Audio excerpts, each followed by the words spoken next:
Okay, so this tip slash demonstration is for all my people pleasers and caretakers. I will say that one of my radical beliefs is that a lot of the messages we receive about caretaking being something you shouldn't do and that you should avoid is actually wrong. I disagree with that. I am going to show you how I believe you can caretake and still fill your own cup, quite literally. So I think for a lot of us, I'm a caretaker. That is something that actually brings me joy, is to take care of my loved ones. Acts of service is one of my love languages.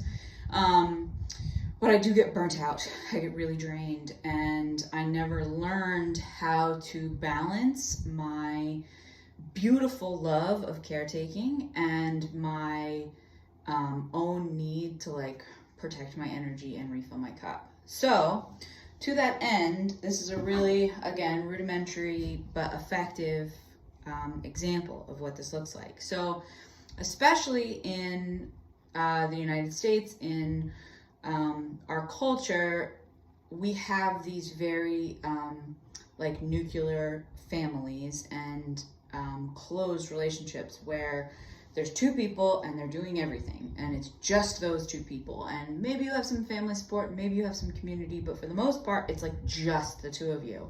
And so what happens is, in order to get any kind of care, you guys are sort of just like pouring back and forth, like one of you provides some support and the other person provides some support.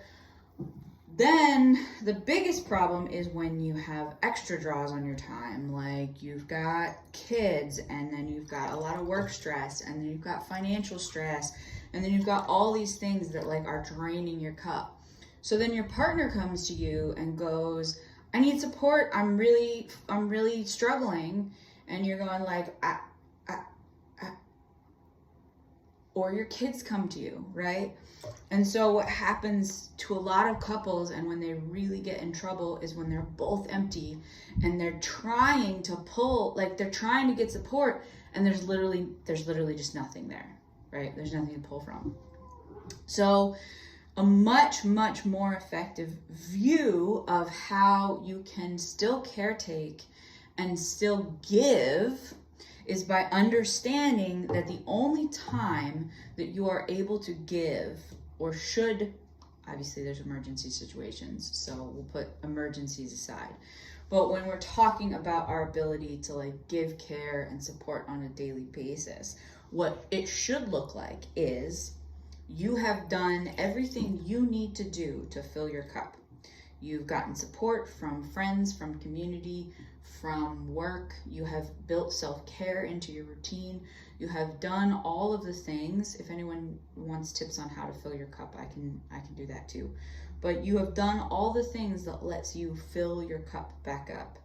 And then when someone needs extra, you are actually overflowing. And so all of this extra that you have can easily be given to a partner, to a child, to you know, self-actualization, to developing more at work. This doesn't even have to only apply to couples. But the point is that caretaking and acts of service are beautiful and wonderful. They are a deep part of my love language. But when my cup is empty, I end up feeling drained, and that husky, dry feeling of like, I have nothing left. I literally have nothing left to give you. But when I do it this way instead, and I fill my cup, everyone around me benefits from that. My partner, my children, everybody. So for all of my caretakers, make sure you're giving from your overflow, not from your empty cup.